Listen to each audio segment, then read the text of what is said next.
Dobrý deň, milí diváci, vítam vás pri obrazovkách. Jó napot kívánok, kedves nézőink! Köszöntöm Önöket a képernyők előtt.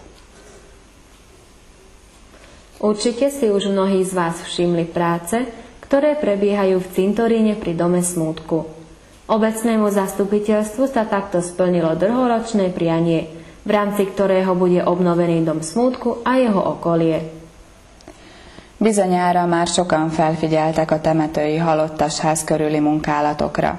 Régi vágya vált valóra a helyi önkormányzatnak, melynek során felújításra kerül a halottasház és annak környéke.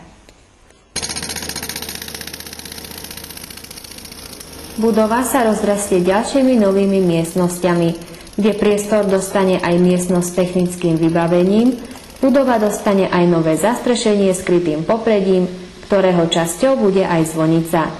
K stavebným prácam patrí aj parkovisko medzi cintorínom a základnou školou, ktoré tiež v súčasnosti prebieha.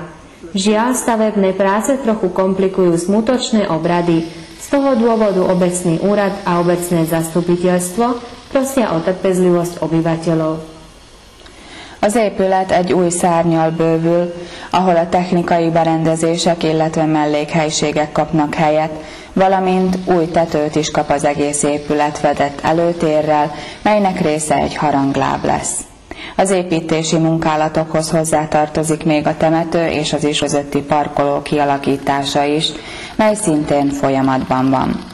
Sajnos az építési munkálatok nehézkessé teszik a gyászszertartások lebonyolítását, ezért a községi hivatal és az önkormányzat a lakosok szíves elnézését és türelmét kéri.